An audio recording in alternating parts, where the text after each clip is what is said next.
Le 10h midi, Sud Radio Média, Christine Bouillot, Gilles Gansman. Et on est ravis de vous retrouver pour la partie média sur Sud Radio. Bonjour Gilles. Bonjour Christine. Ça va bien en cette Oui, journée de je me moque de mardi.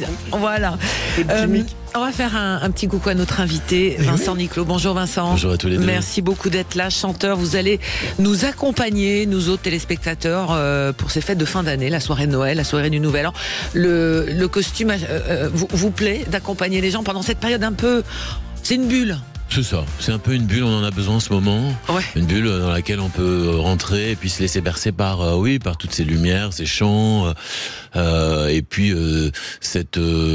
ce semblant de joie de vivre quand même dans une période qui est un peu triste. C'est pas un peu bizarre d'être en studio télé avec du champagne en plein de mois, fin d'octobre et novembre, et souhaiter joyeux Noël ou bonne année? Il y a encore plus bizarre, je me souviens très très bien quand j'ai enregistré, on en parlera tout à l'heure, cet album de Noël, c'était au Canada, et on a toujours nous 6 mois de décalage, donc j'étais en plein mois de juillet à Montréal au bord d'une piscine, et j'étais en train de, je me rendais pas compte, j'avais un casque et j'étais en train de chanter des chansons de Noël, et il y a tous les gens qui me regardaient à côté, mais il est dingue quoi. Ouais. Voilà, j'étais en décalage. Mais c'est ce qu'on entend. Mais est-ce que quand on fait les émissions de télé en décalage, c'est pas bizarre? Non, parce que, vous voyez, par exemple, tout simplement, hier, j'ai déjà fêté la nouvelle année. Donc, j'ai déjà fait les 12 coups de minuit. Donc, on est habitué dans nos métiers à faire toujours en décalé, quoi. Donc, non. Et on dirait que ça changerait rien.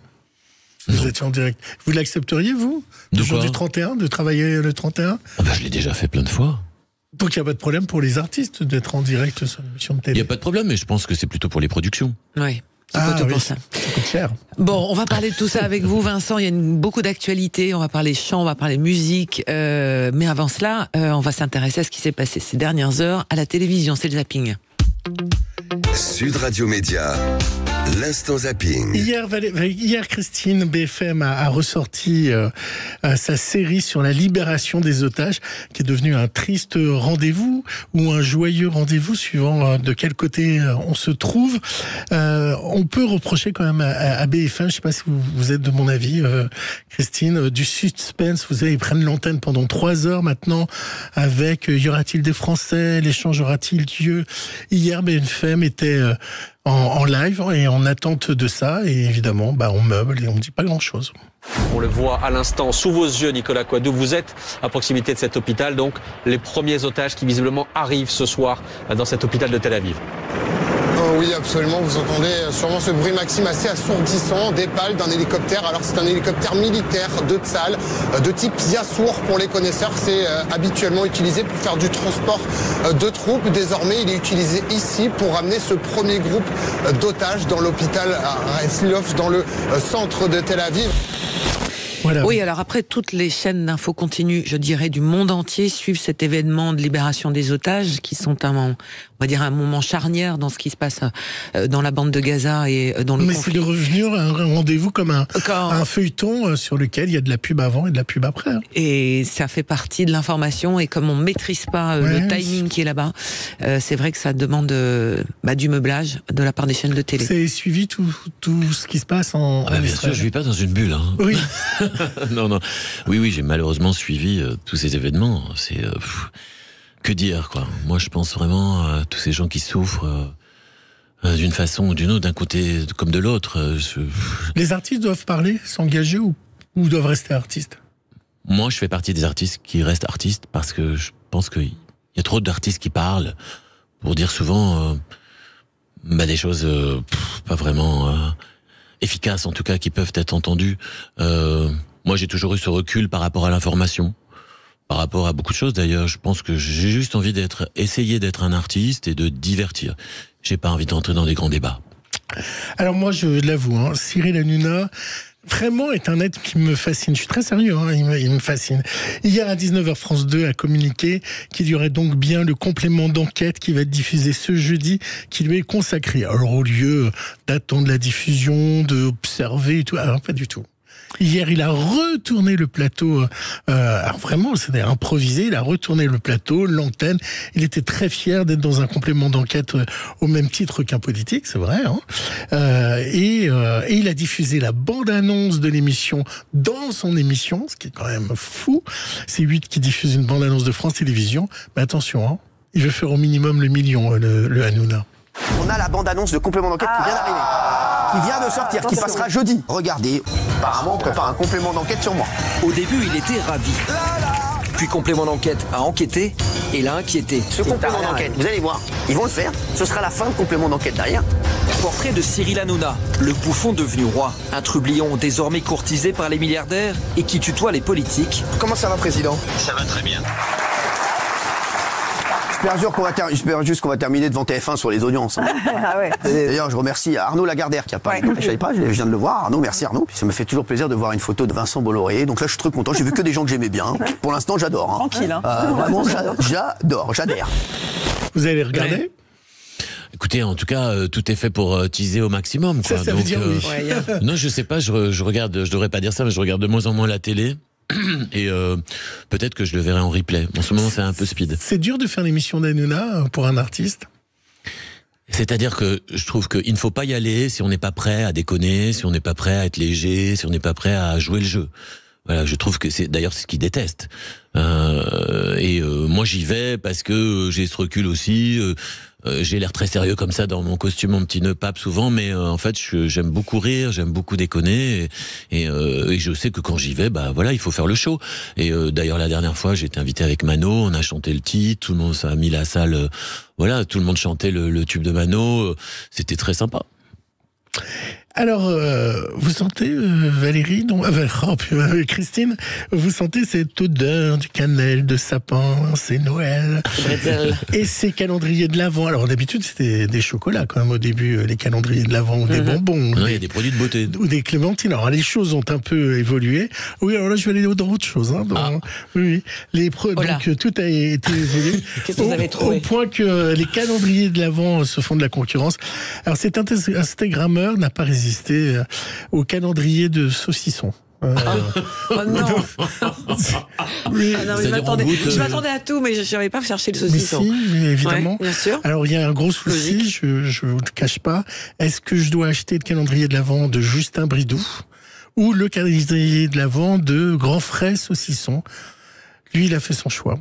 Grand Frais, ils ont sorti un calendrier saucisson. C'est l'un des calendriers les plus durs à avoir. Je crois qu'il m'a coûté plus de 30 €. Et est-ce que vous pensez que ça vaut le coup? J'ai dû le réserver pour l'avoir. Et c'est ouf parce qu'il y a 15 saveurs différentes et 63 saucissons. Dans le calendrier Justin Bridou, il y a que 4 saveurs, alors que dans lui 15. Alors qu'ils se vendent au même prix. Allez, on l'ouvre. Oh là là, il y a Peppa Pig partout. Même Peppa Pig en Marge Simpson. J'espère qu'il y a des bonnes surprises. Et même une petite phrase. J'espère que c'est des gros bouts de saucisson.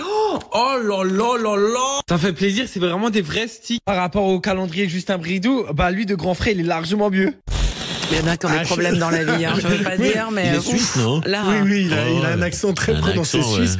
Donc, voilà mon conseil du jour. Si vous devez acheter un calendrier saucisson, prenez le calendrier de Grand Frais. Pourquoi? Ah non, pas un calendrier de l'Avent saucisson. Enfin, voyons. Vous voulez pas? On est dans la tradition, des chocolats, des petits chocolats, même des petits vous aimez cadeaux. pas le saucisson? J'adore ça, mais pas pour un calendrier de l'Avent. Je sais pas si ça fait rêver les mômes. C'est pas pour les enfants, le calendrier. Ça permet de faire patienter jusqu'à ah oui, les autres calendriers de l'Avent. Bon bah voilà. Vous voyez, je suis pas loin du prix Pulitzer. Si je continue, c'est de l'enquête, c'est du journalisme. C'est ça. Le 2 décembre, je pense que ça va beaucoup plus vous plaire. Le 2 décembre, Maria Callas aurait eu 100 ans. Et oui, le 2 décembre, comme l'a rappelé Pierre Lescure dans C'est à vous, avec une petite archive également de la Callas, rien que pour vous. Samedi prochain, on va célébrer le centenaire de Maria Callas et un coffret est sorti à l'occasion qui, en 131 CD, propose tous les enregistrements studio et publics. Et dans le concert enregistré à Hambourg, Maria Callas interprétait bien sûr Rossini.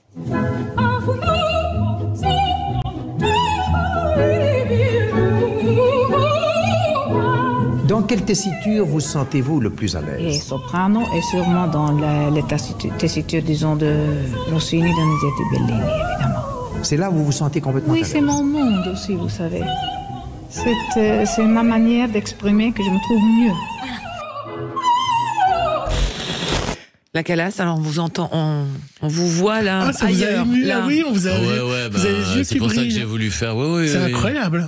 Bah là, c'est la perfection, c'est la quintessence. Enfin, je veux dire, qui peut rester insensible Pas moi, en tout cas. Incroyable.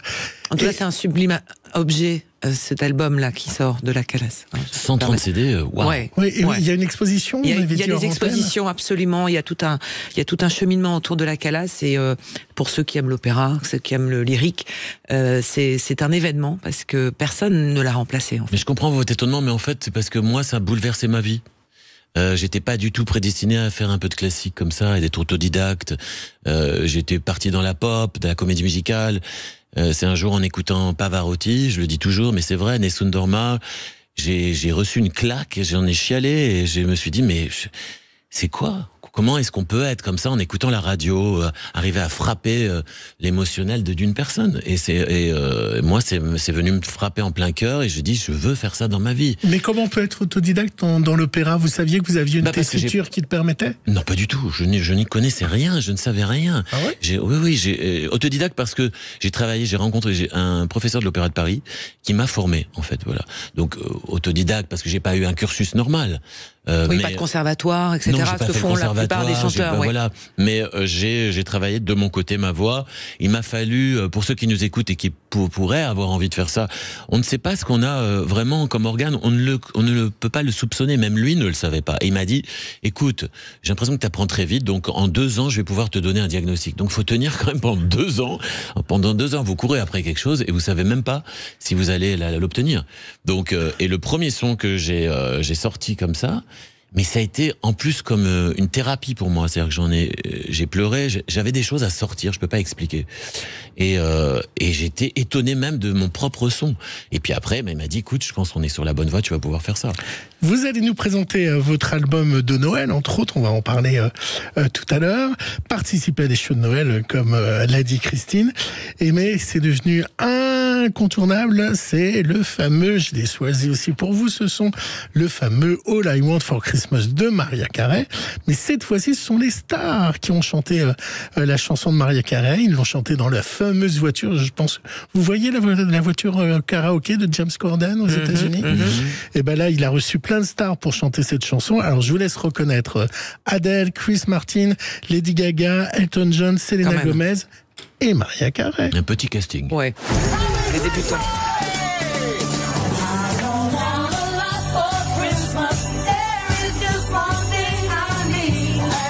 Moi, c'est les grelots que j'adore.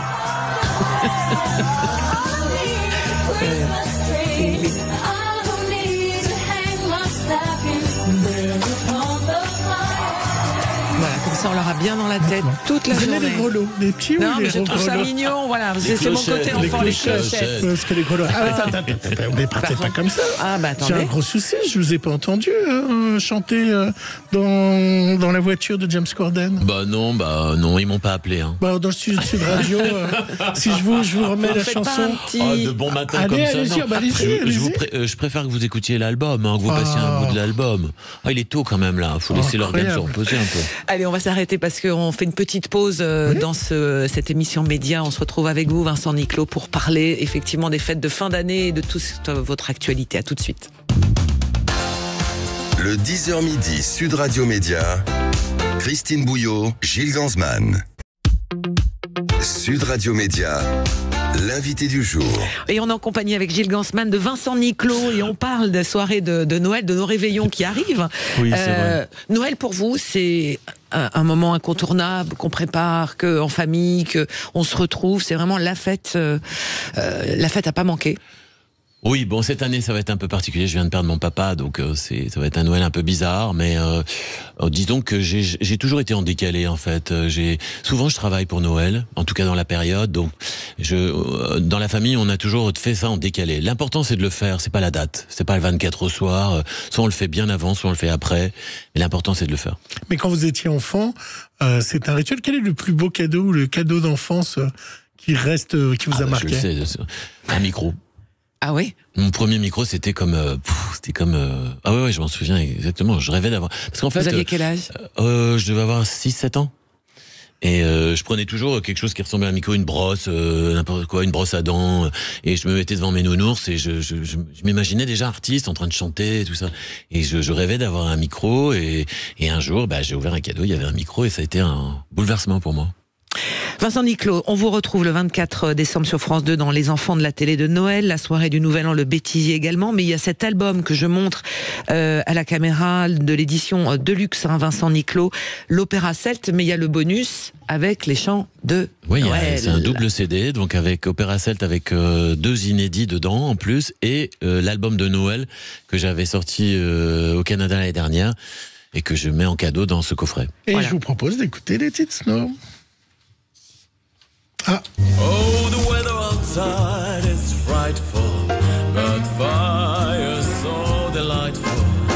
And since we no place to go, let it snow, let it snow, let it snow.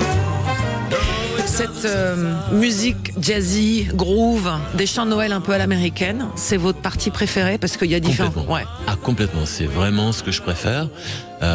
J'ai été élevé à ça, vraiment, et d'ailleurs mon rêve absolu c'est de faire, pas seulement sur Noël, j'aimerais vraiment, j'ai eu la chance de faire un show avec Michel Legrand avec un big band et partir en tournée avec lui.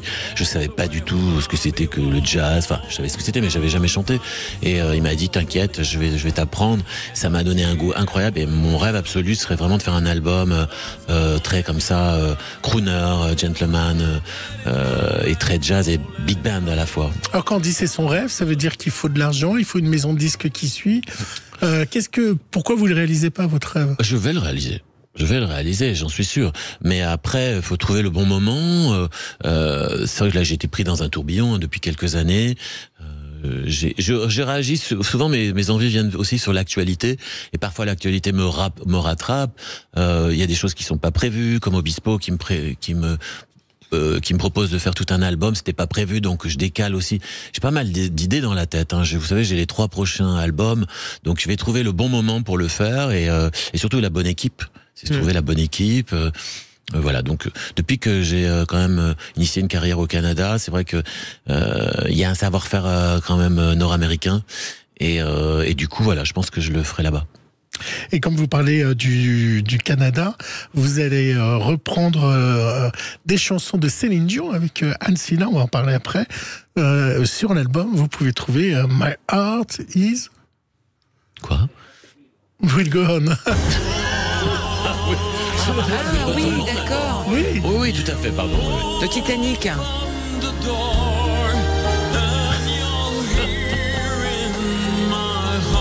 Je crois que c'était un album qui s'appelait My Heart Is Go On, je suis pas au courant. Alors, Et donc, à l'occasion des 30 ans de l'album de Céline Dion, vous allez durant 3 soirées, du 29 février au 2 mars, on va vous retrouver avec Anne Silla. Et des guests. Et des guests. C'est un défi quand même de reprendre du Céline Dion. C'est un gros défi. En fait, faut savoir que on m'a contacté depuis le Canada. C'est un projet qui est initié depuis le Québec, et l'idée c'était de reprendre ses plus grands titres, vraiment axé aussi autour de l'album 2 avec Jean-Jacques Goldman, avec un symphonique. Et tout de suite, ma première réaction ça a été: est-ce qu'elle a validé? Est-ce qu'elle est au courant?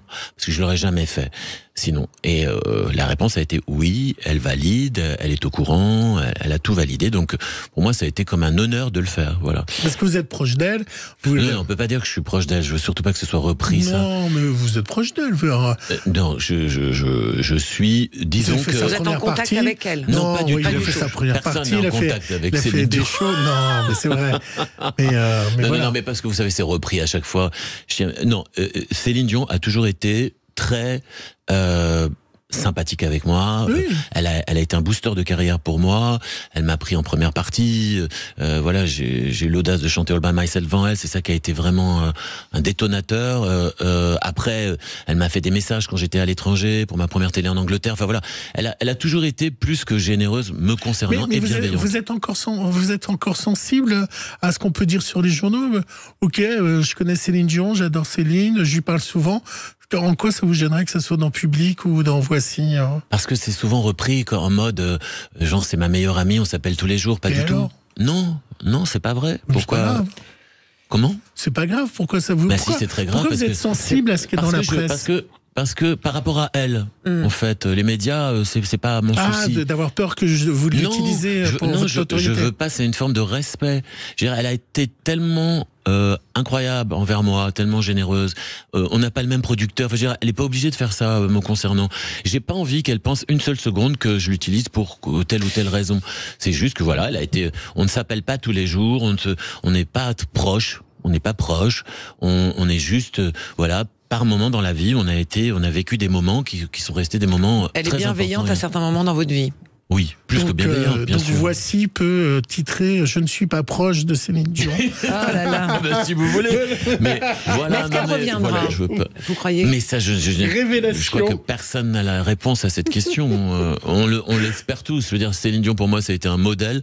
C'est un modèle pour beaucoup de chanteurs dans le monde. Je connais pas trop de chanteurs qui n'aiment pas Céline Dion. Elle a une voix incroyable, c'est une artiste incroyable. Elle est adulée dans le monde entier. C'est peut-être une des plus grandes chanteuses du siècle. Voilà. On est tout cœur avec elle. Elle nous manque. Voilà. Et donc ce spectacle, c'est histoire de faire aussi. Elle sera pas là. Hein. Elle sera pas là. Je tiens à le préciser. Elle a validé. Elle sait. Elle est au courant. Mais elle ne sera pas dans le spectacle. Nous, on essaye à notre façon. C'est pas un hommage du tout. C'est juste, voilà, on a cette occasion de pouvoir porter son œuvre sur scène et on est très heureux de le faire. Vous avez parlé de votre premier micro et votre envie profondément d'être chanteur. Est-ce que vous regardez la Starac? Non. Mais c'est pas du tout parce que j'aime pas, c'est parce que en ce moment, vous pourrez demander à mon attaché de presse qui est là, c'est une vie un peu... bien sûr. Ouais, on est dans un tunnel. Qu'est-ce que vous pensez de ce genre d'émission et de eux qui rêvent d'être chanteurs et sur les 16, il y en aura peut-être qu'un ou deux. Je trouve que pour être passé par là, parce que moi j'ai pas fait ce genre d'émission, mais quand on passe une audition, un casting, quel qu'il soit, ça peut démolir quelqu'un ou le propulser. À partir du moment où c'est bien fait, qu'il y a un accompagnement aussi, c'est-à-dire parce que, vous savez, je pense à tous ces jeunes qui arrivent là, qui ont 18-20 ans, qui rêvent de faire carrière dans la chanson, il y aura pas beaucoup d'élus. Ils le savent dès le départ. Mais ça dépend de la manière dont c'est fait. Si c'est pas brutal, parce que on peut vraiment décourager quelqu'un Ça vous est arrivé, ça, qu'on ait un jugement comme ça péremptoire sur vous et qui Oui, bien sûr. Je suis sorti parfois d'audition où j'ai dit j'arrête. Mais après, il y a quelque chose. Si vous n'avez pas, en fait, j'ai envie de dire, si vous n'avez pas une petite flamme dans le bide qui vous pousse plus que, voilà. Moi, j'ai connu, je vais pas faire du Zola, mais j'ai connu des moments où c'est très compliqué. J'avais pas beaucoup d'argent. Mes cours de chant, ça me coûtait très cher. Je me disais, est-ce que je vais un jour y arriver? Et puis, il y avait toujours une petite flamme en moi qui me disait, non, allez, go. Ou quelqu'un autour de moi bienveillant qui me disait, non, Vincent, t'arrêtes pas et tout. Donc. C'était quoi votre plan B? Quoi? Votre plan B? Genre, la chanson ne marche pas, vous auriez fait quoi? On n'avait pas. Donc ça devait marcher. Ouais. C'est peut-être pour ça que ça a marché, alors. Je sais pas. Ce que je peux dire, ça peut paraître prétentieux, mais c'est vrai.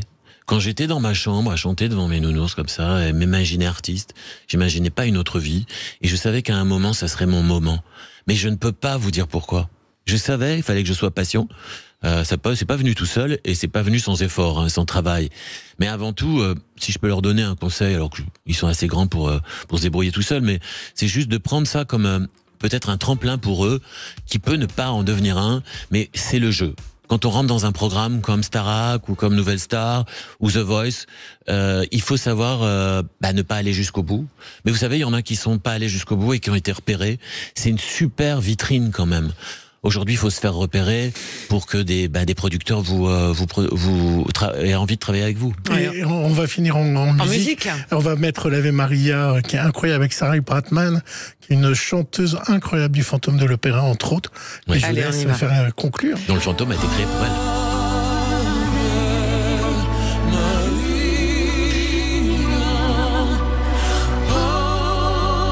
On est malheureusement pris par le temps. Vincent Niclot, l'album pour Noël, Opéra Celte, la collection de luxe, donc on recommande chaudement. Le 24 au soir, les enfants de la télé de Noël, c'est sur France 2, la soirée du Nouvel An, le bêtisier du 31 également.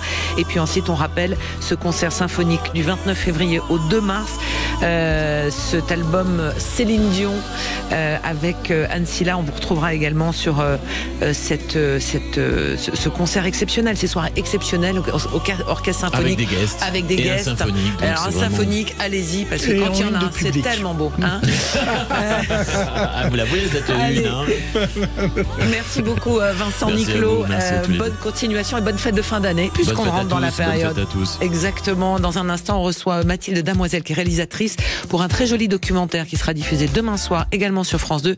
Ça s'appelle Infirmière au pluriel, notre histoire. C'est vraiment une plongée dans ce métier de celles ou ceux qui nous soignent au quotidien. À tout de suite. Le 10h midi Sud Radio Média. Christine Bouillot, Gilles Gansman, le supplément média. Avec Mathilde Damoiselle, réalisatrice, bonjour. Bonjour. Demain soir sur France 3 à 21h10, vous proposez ce documentaire, Infirmière au pluriel, et vous mettez notre histoire, parce qu'effectivement, toutes ces femmes et tous ces hommes aussi, parce qu'on les oublie pas, accompagnent, on va dire, le citoyen, les personnes. En fait, vous remontez, faites le fil de l'histoire de ce métier, tourner vers les autres. Je propose qu'on écoute déjà la bande-annonce, Gilles, et ensuite on en parle avec vous. Inédit. Les infirmières, iconiques et familières. Je vous dis à ce soir. Présente du premier cri au dernier souffle, elles traversent notre histoire et ont pris part au grand combat du siècle. Je crois que pour pouvoir tenir le coup dans ce métier, il faut être une sainte ou une folle. Mais les patients, ils nous applaudissaient. Un travail sans fin et une reconnaissance toujours à conquérir. Je suis prête à me battre pour pouvoir exercer ce métier. Qu'on prenne soin de nous aussi. Soirée exceptionnelle avec Infirmière notre histoire, mercredi prochain à 21h10, suivi de Nous soignants sur France 3 et sur la plateforme France.tv. On est avec la réalisatrice Mathilde Damoiselle de ce documentaire, 600 000 infirmières en France. Alors, on insiste sur le fait que ce soit essentiellement des femmes qui composent ce corps de métier, tourné vers les autres. Et vous commencez votre documentaire évidemment par cette image où on est là, au printemps 2020, à applaudir le personnel soignant. Depuis, on les a oubliés. On les a pas vraiment oubliés, mais je pense qu'on s'habitue au mauvais sort qui leur est fait. Et c'est vrai que ce film, le désir de ce film, il est né de cette contradiction, de cette incroyable mobilisation du printemps 2020. On était tous à nos fenêtres, on les a applaudis, on les a célébrés. Et puis quelques mois plus tard, il y avait ces images de manifestations et d'infirmières qui se faisaient peut-être maltraiter dans les manifestations et qui rappelaient que en fait ça va toujours pas, les salaires, les effectifs, les horaires, les conditions de travail. Mais cette petite musique, on a fini par s'y faire. Et ça a été un des grands chocs, je dois dire, de ce travail documentaire, de recherche dans l'histoire, c'est de retrouver des archives des années 60 avec des soignantes qui disent exactement la même chose. C'est trop long, les horaires ça va pas, on est mal payé, c'est épuisant, c'est éreintant. On a une archive de 1965 avec une toute jeune infirmière qui nous dit à quel point elle aime ce qu'elle fait, mais qu'elle n'est pas sûre qu'elle va tenir très longtemps. Mais alors pourquoi elle continue? Qu'est-ce qui les fait tenir? Est-ce que c'est de voir une vie sauvée? Qu'est-ce qui les maintient Alors je pense que chacune a son moteur. Nous, ce qu'on a vraiment voulu souligner, c'est cette flamme qui est toujours là. Il y a une très belle idée qui est prendre soin des autres. Et toutes les infirmières et les jeunes infirmiers aussi qu'on a rencontrés, qui nous ont confié ou leurs souvenirs pour les anciennes ou leurs expériences pour celles qui sont toujours en activité, on sent qu'il y a toujours cette flamme de ce sens, de récupérer quelqu'un qui va pas bien et de le remettre sur pied. Et puis, au moment de la Première et de la Seconde Guerre mondiale, c'est les seules femmes qui sont sur des champs de bataille, qui sont véritablement, puisqu'évidemment, à l'époque, il n'y avait pas de femmes dans l'armée, donc ce sont les seules femmes, les premières femmes à avoir été sur les terrains de guerre, avec des archives assez étonnantes, mais elles n'ont pas peur de la mort. Non, c'est ce que dit. On a retrouvé le journal intime d'une infirmière, Léonie Bonnet. Quelle belle trouvaille. Enfin, c'est tellement émouvant de retrouver ses écrits. C'est vraiment un carnet qu'elle tenait au jour le jour. Et elle part la fleur au fusil. Elle est comme un poilu. Elle est patriote. Elle a envie d'y être. Et puis elle est confrontée à l'horreur. Et à la fin de la guerre, elle écrit « J'ai plus peur de la mort ». Et non, elles n'ont pas peur de la mort. Ça ne veut pas dire que ça leur fait rien. J'ai revu hier Eva Rossi, qui est dans le film, qui est infirmière libérale dans le Morvan, qui est la seule présence médicale sur 20 km à la ronde, et donc qui assiste ses patients vraiment du tout début de la vie. Ça lui arrive de faire des accouchements en urgence. et beaucoup sur la fin de vie. Et elle me disait la semaine dernière... C'est celle qu'on voit coiffer une vieille dame. Oui, c'est un passage assez émouvant où elle la rend belle. Elle la rend belle. Il n'y a que des... Enfin voilà, c'est une dame très très âgée et on la voit pas prendre un pouls ou faire une piqûre ou pas. L'image que vous avez choisie, moi ça m'a touché en le voyant, c'est elle la rend belle, elle la coiffe. Et c'est aussi ça d'être infirmière. Absolument.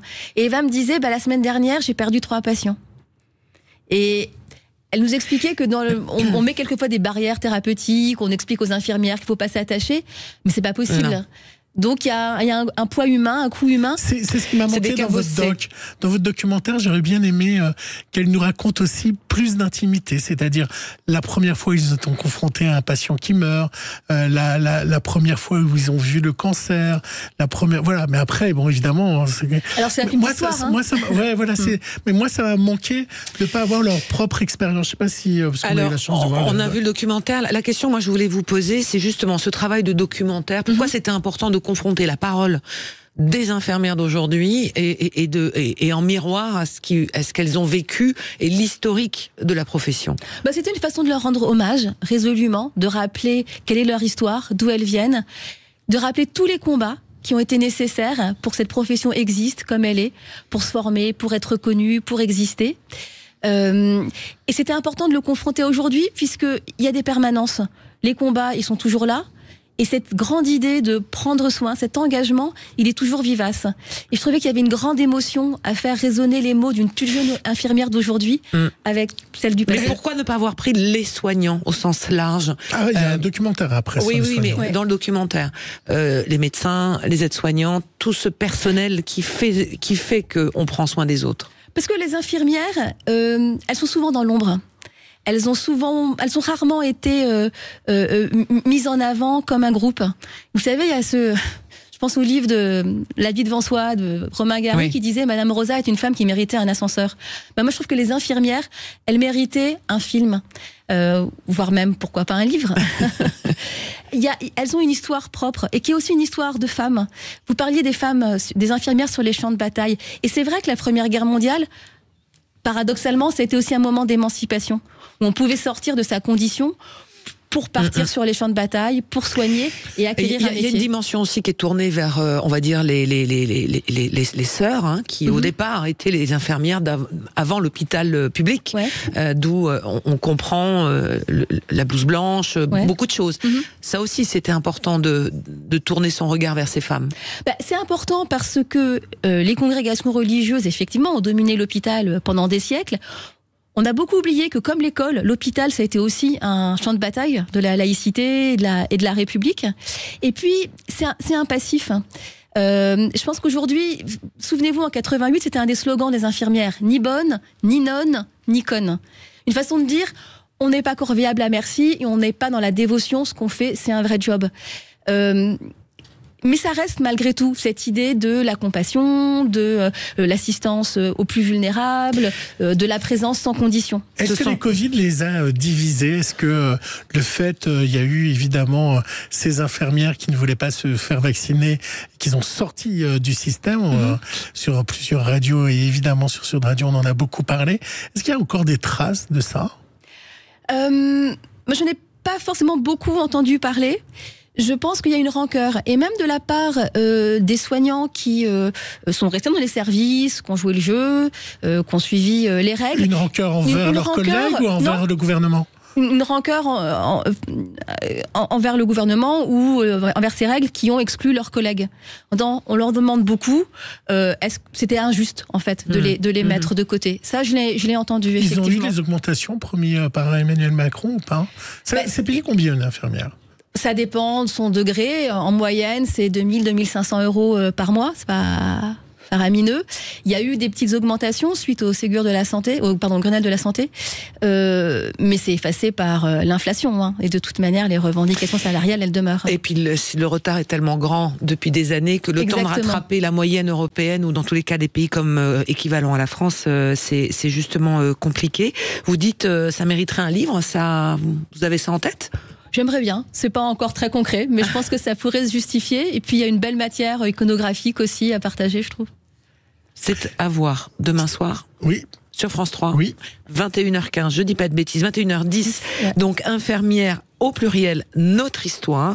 C'est réalisé par vous, Mathilde Damoiselle. Merci beaucoup d'avoir été ce matin. Et suivi d'un autre documentaire consacré aux soignants. En fait, c'est toute une soirée thématisée sur France 3. Nous soignants, souvenons-nous, ne les oublions pas. Merci beaucoup. Dans Demain, un instant, on parlera aussi, parce qu'ils ont été très importants, les infirmières. Demain, on parlera de 40 ans de télé consacrée au sida avec Julien Belvert. Et on reviendra aussi sur le milieu médical qui a dû changer, parce qu'à l'époque, on ne pouvait pas approcher les malades. Et on voit des images dans le documentaire assez incroyables de cette époque et des infirmières qui, là aussi, ont été au front. On en parlera demain. Les infirmières qui sont d'ailleurs le seul encore personnel médical à se déplacer chez les gens. Absolument, les médecins n'y vont pas plus. C'est important. Bon, on les embrasse. Elles sont peut-être sur la route. Et ce documentaire est fait pour vous, mais pour les autres aussi. Merci beaucoup. Dans un instant, on va ouvrir le débat. On va essayer de se mettre d'accord avec nos 4 débatteurs et les sujets d'actu. Gilles, on se retrouve demain. Avec plaisir. Belle journée. À tout de suite. Sud Radio. Sud Radio. Parlons vrai. Parlons vrai. Sud Radio. Parlons vrai. L'ultime édition du e-Trophée Andros, c'est cet hiver avec Sud Radio. Les 9 et 10 décembre à Val Thorens, les 15 et 16 décembre en Andorre, les 12 et 13 janvier, le e-Trophée Andros est à Isola 2000, les 19 et 20 janvier à Lens-en-Vercors et l'ultime épreuve le 27 janvier à Superbès avec Sud Radio. Retrouvez les virtuoses de la glisse pour la plus grande course sur glace au monde. Toutes les infos sur trophéandros.com. Sud Radio, parlons vrai.